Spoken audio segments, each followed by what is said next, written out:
we're just obsessed with customer service. And you can really ask any of my team members. It's really important that we go out of our way for every regulator and every supplier. We walk through walls to get them what they need. And that is something that I've always been really passionate about. Bad customer service cannot stand. And everybody here at GLI currently focuses on customer service 365 days a year.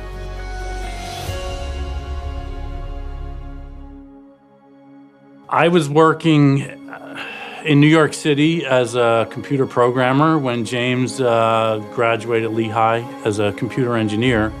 And he went to work directly for the New Jersey Division of Gaming Enforcement right out of school. I really was trying to find a different job. And he was working in Atlantic City and told me about an opening for a computer specialist that I ended up applying for, and we ended up working together. With the passage of the Indian Gaming Regulatory Act, the question was, how are all these devices going to be tested around the United States? And if every state and every tribe opened their own lab, the suppliers would have to submit equipment to every tribe, every state, multiple labs, and the cost would be cost prohibitive.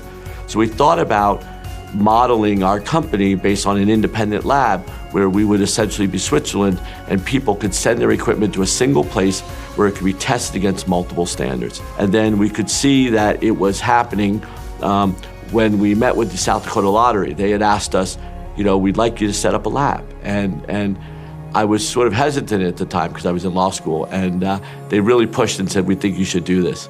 So the idea formally was conceived in the St. Charles Hotel in Pierce, South Dakota in early 1989. At that point, I think we only had 3 jurisdictions: South Dakota Lottery, South Dakota Gaming, and Louisiana Video Poker.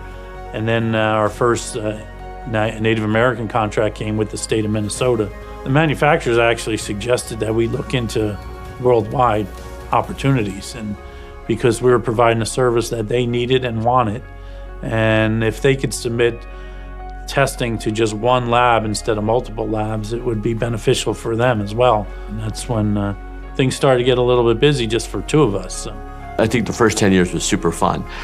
We didn't have the internet, and we didn't have ways of searching where gambling bills were going to happen. So we used a newspaper called the USA Today. And in the back of the USA Today, they had these little state blurbs as what was happening in every state. And then we would just run out to the airport and jump on a plane. And I remember having to fly out on Saturday night because back then you could get a cheaper airfare if you flew over a Saturday night. And we didn't have enough money to travel midweek because it was way too expensive. So we would go out on a Saturday night to some random capital, and we would show up on Monday morning and have meetings with people that were thinking about drafting gambling bills.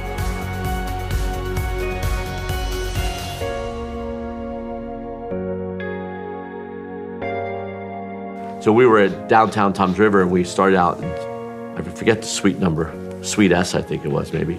And then we sort of moved from suite to suite. We just kept adding random rooms in this building.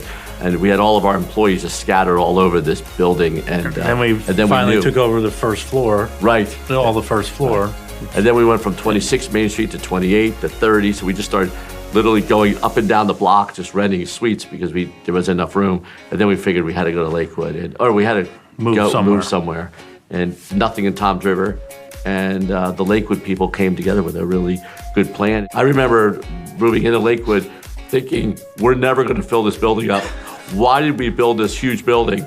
We only had maybe 25, 30 employees at the time. No, we had maybe at least more, 50. We had at least 50. Well, it was not that many. Because we couldn't have parking in Toms River for the 50 people. Oh, that's right. That was when we got to the limit. It was like. And then I think within 2 years, the building was completely filled. And then we had to build on, and luckily, Paul and I thought about the future, and we bought the lot next door at the same time, so that we bought 2 lots together. And so we almost immediately started building the second building.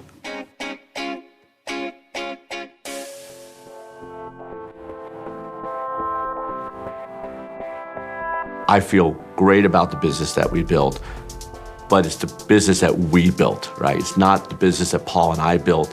It's the business that today 1,200 plus employees work at. So we did not build it alone. We had lots of help along the way. If we can do better tomorrow than we did today, and do better the next day, in 30 years we'll look back and say, you know what, we're 30 more years down the road. And I look at the business in just doing the right thing every day, and everything else will take care of itself. GLI is a personal services company, and that means it's personal services delivered by all of our team members, right? And so what I would say to them is keep being client obsessed, keep being client focused, focus on what the client's needs are, and if we continue to do that, and we have a lot of fun at it, the next 30 years is going to be great. I've just been lucky to have James as my partner for 30 years. I've been lucky to have my family support me, my wife and my kids, and I'm just so happy to have been a part of this and been able to say, I kind of helped create it, and I just look forward to many more years. But thank you to all our staff and everybody that's involved with GLI. It's amazing.